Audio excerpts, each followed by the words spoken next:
channel. So, good afternoon, everybody. Today we have very easy class. Well, not easy, simple to understand, I hope. We're going to talk about turns and spins. So today we're not really going to work out a lot. I just want you to understand the concept of turning and how to improve your turns.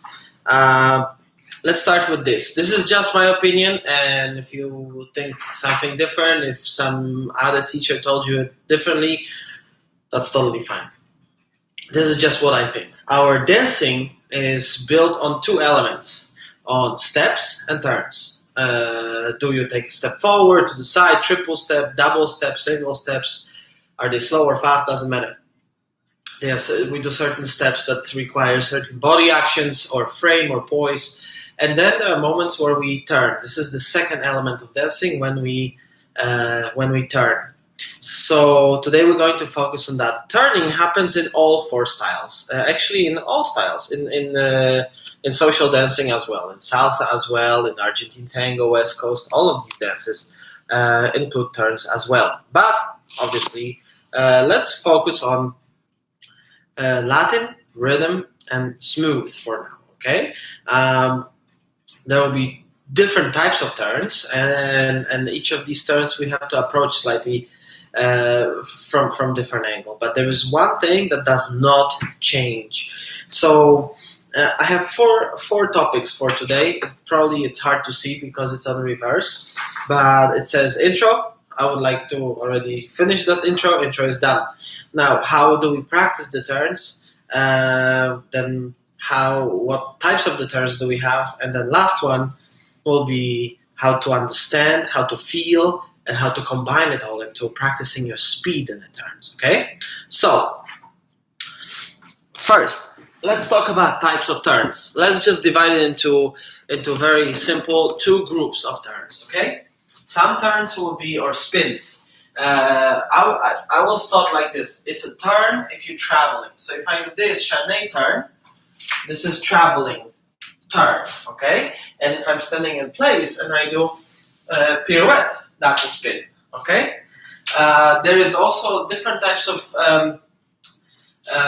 turns within our own body when we use oppositions. So very seldom you will start you shouldn't start your American Rumba standing straight like this and then take a step forward. We always have certain rotation, right? So in that moment in my body, what I create is a little opposition. My hip goes away from my upper body. Now I'm twisting myself, right? So we'll get to that on our lessons at the studio. But right now, different types of turns already covered, right? So we either spin in one place, usually it's pirouette, or if we just stand on one foot and we spin like this.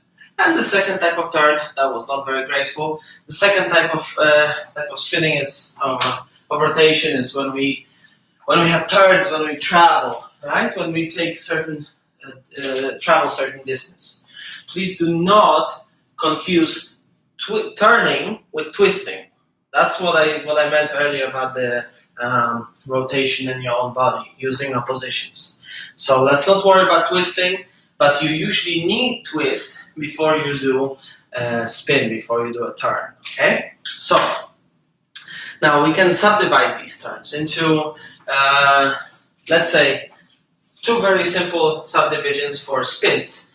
I will do, we call it pirouette, right? When I'm standing on one leg, second leg is going to be free, and I can either do it in passé position, or I can just keep it down, and this is my pirouette, okay? So when I do this, I still try to maintain my axis. We'll get to that in a second.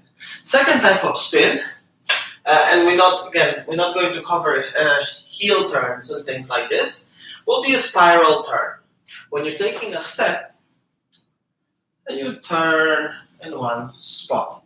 Do you decide to travel afterwards? Your choice. But you're already done with your turn in the same spot. Okay, and that's pretty much it. Now the turns, depends if you're coming from ballet background or from a ballroom background. We call them chaîné turns, right? Ideally, it's when you take a half of the step and the second half of the step and another half and another half, so your feet never meet. But our ballroom aesthetics don't allow us for that, so what usually we do is take a step and then you close your feet. Take a step, close your feet. Take a step and close your feet. Okay, now, like I said, today's lesson is not so much about working out as much as about understanding how to spin. So, we know what types of turns do we have. Now, first thing that I would like to tell you about myself, I had a terrible time learning how to turn. One of my very good friends, another dancer, had no problem doing pirouettes. He could not stop. He literally did not know how to stop. I couldn't do more than one turn. And I remember how frustrated my dad was getting, seeing that I'm trying, but it's not working out, and he really wishes to help me, but doesn't know how, right? And so I would just go to a studio before everyone else got there, put these like pads, like for gymnastics, on all four sides, and I'll just try to do pirouette until I fall. And every time I fell, I knew I learned something new about my body, and we'll get to the core concept in a second. First, for turns, you need axes. That's why I brought these sticks, okay? So when you're turning, usually we will think let me bring it down a little. Oh, ain't gonna work. Usually when we turn, we think, okay, you have to stay in the middle. That's very incorrect. You're gonna turn on one or another foot. You can never turn on 2 feet at the same time unless you're performing some sort of spiral turn. Like I mentioned earlier, when you take a step forward with one foot, now my weight is here, then I transfer my weight, but I leave this foot down, and I spin without moving my feet, right? Usually, we don't do any other type of turns like that, right? So, literally, I cannot just spinning more than half a turn. I have to move my weight to 1 foot, whatever type of turn it is. Okay? So you have to understand where is your axis. Let's raise the camera a little bit. Okay. So you have to understand if you're spinning on your right leg or on your left leg. Okay? Now, when we talk about axis, usually we think, okay, my shoulder and my hip. Think like it goes through in between your shoulder and your beginning and end of your collarbone, right? So we have our hip brace, our pelvis, and we have our upper body brace, frame or whatever you call it, with the collarbone and with the shoulder. How do you call that? Fancy bone in the back. I don't remember, but you know what I'm talking about. This flat bone over here, right? So and this joint, it forms this upper body frame, right? So I want you to go through it like literally somebody puts a rod. If you're looking at me from the top, it's like somebody puts a rod right here. Not in the back, not in the front, not on the outside. On the most middle of my side. So now if you're looking at my whole body, you see that I'm standing in a perfect alignment right now. I'm not sticking my hip out too far. That will be breaking the line. Now my hip goes here, right? So that's why I have 2 sticks. When you're turning, and the same thing applies to hip action. When you're turning, or when you're doing any hip action, I don't want your leg to go like this. That's shooting very, very different into very different directions. So you gotta stay straight, right? And that's how you're gonna spin whatever type of turn you got, right? We rotate around one or another axis. We do not have this one in the middle, okay? We're only going to use this one. Just like you see my mannequin right here for sewing. She has this axis going through the middle of the leg. So if we use this mannequin as an example, you can follow up this line right here, and it will go to the middle of the shoulder, to the middle of the collarbone, right? Okay. Thank you very much for your help. Okay, so we understand the concept of axis. Now, in order to support your axis, your core needs to stay very strong. And I've made some props for that, right? So when you're turning, this is, again, just my experience. When I was turning and trying to do these pirouettes, or whatever type of turn, I was falling one way or another way. And I'm sure you've experienced that too. When you're supposed to do just, let's say, one turn, you're supposed to go quick, slow, and you feel like you're losing balance this way, that way, whatnot, right? Sometimes it has to do with how much momentum we have. So if I'm spinning to my left side, maybe I just fell with my upper body too far, or I took too short of a step. But very often it has to do with my core. So my core has to have a cylindrical shape, right? I always compare my core to a chimney. So I have these two things I have right now.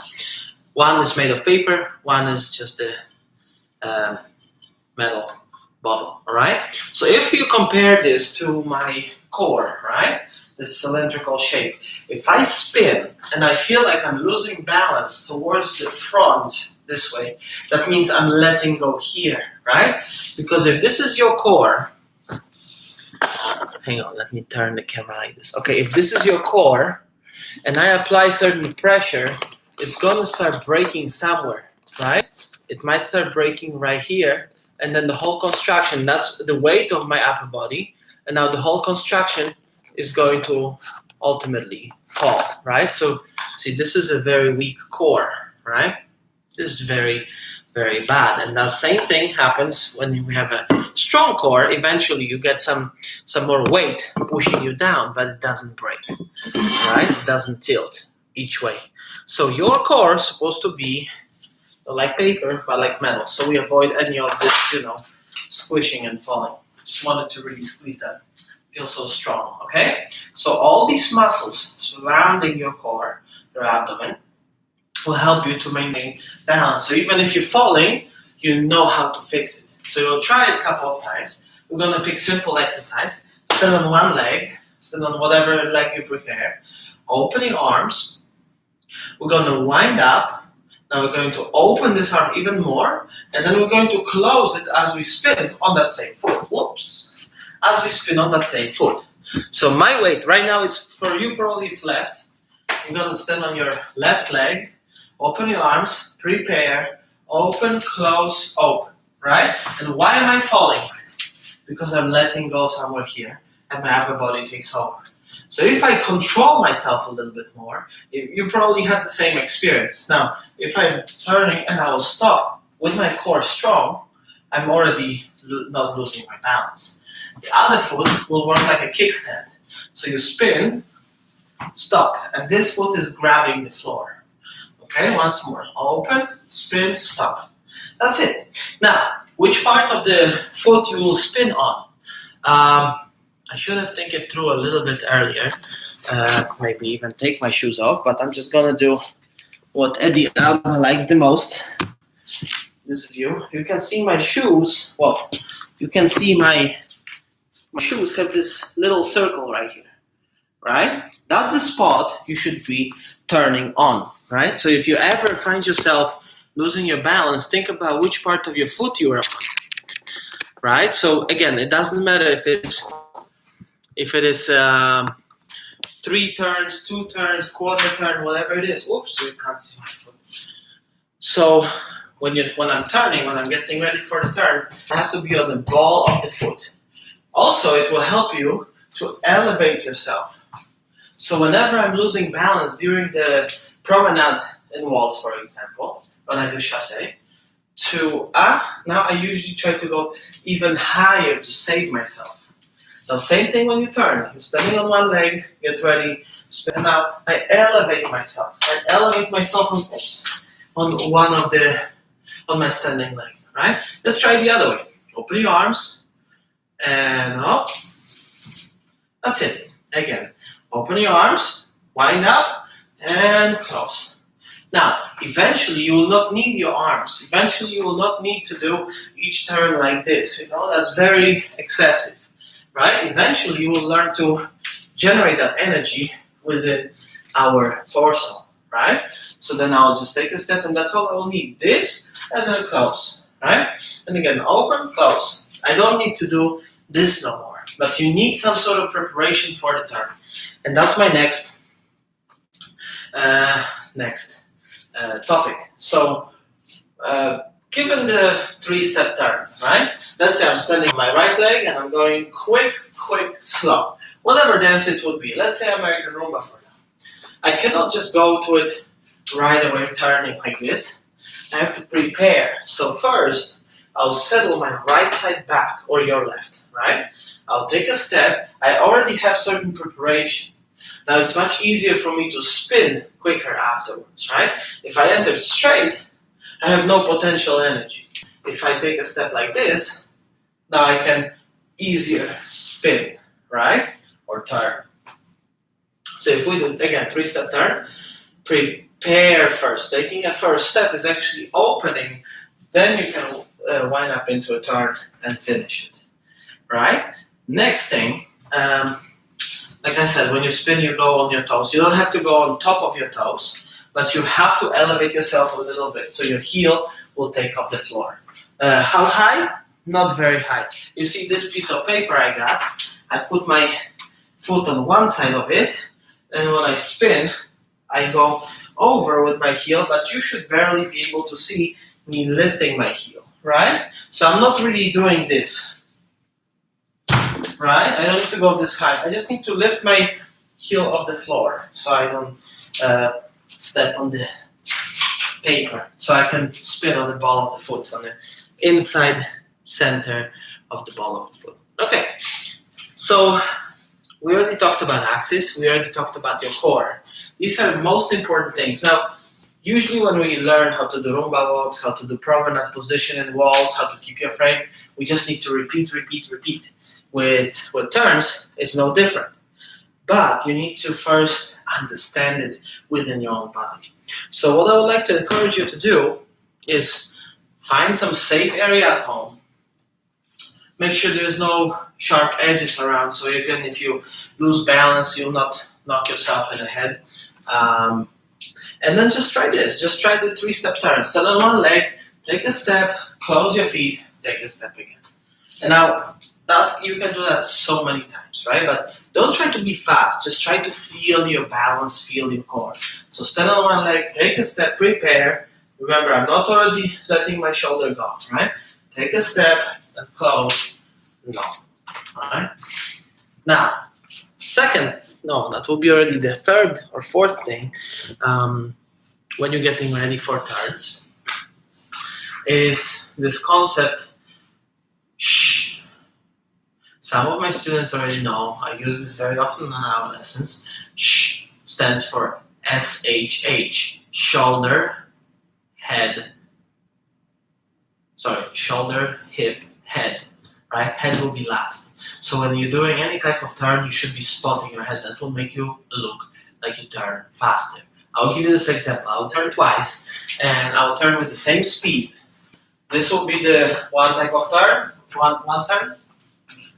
And then I'll do the same thing, but with spotting, right? And obviously the second time, it looked much faster. So what spotting really is just keeping your eyes only on one point. So when my body goes, my eyes stay with you. My body is continuing to turn, my head stays with you. As long as you don't break your neck, you're good. And then you catch up with that spot again on the other side. So your eyes are the first and the last part of your body that connects with this with the same spot, right? The last to leave, the first to reappear. And that's what makes the turn faster, right? So you see that I'm looking much faster than if I turn like this. And that was the same speed of turn, okay? So spotting. And then again, you try, find enough space that you can just fit. Literally, this is good enough for me to go 1, 2, 3. And I have to find my spotting point before I start my turn. I cannot think about spotting right now. That's too late. So I take a step towards, let's say, my exit of the room, right? You can see it in the mirror.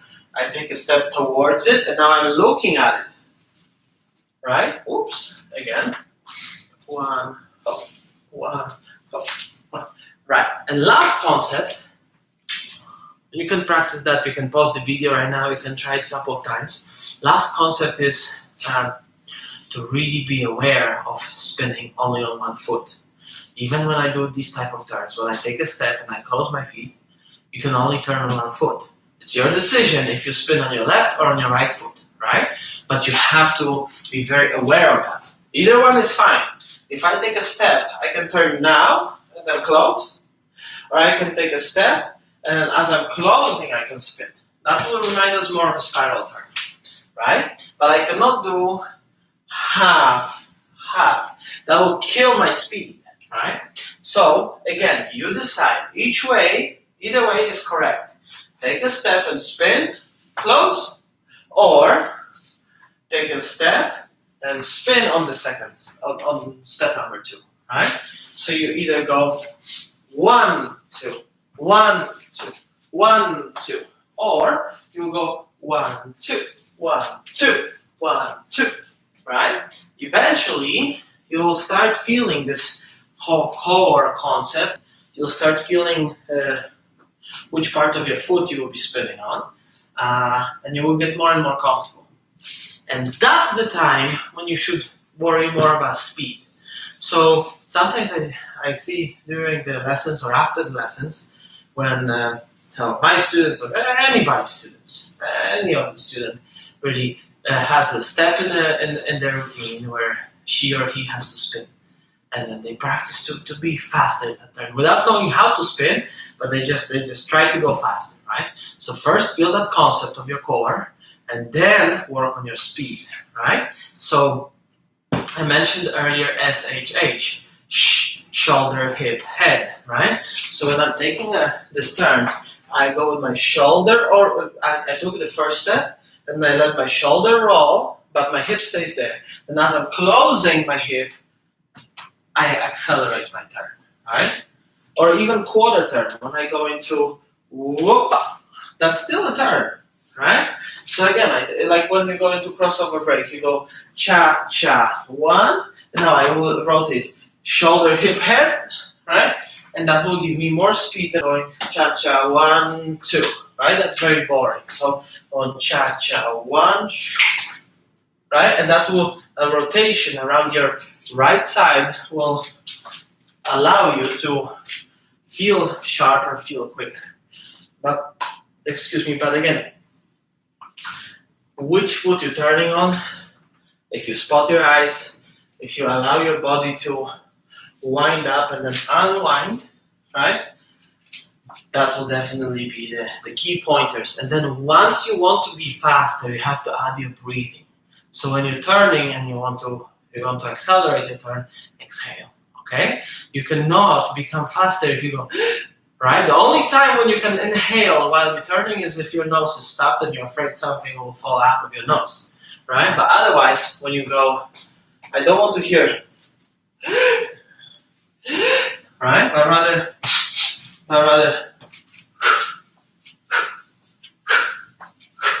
right? And then if you're feeling more and more comfortable, you can challenge yourself. Let's say, I don't know, I have between a wall and myself about 4, maybe let's make it 6 feet. This is about 6 feet right now.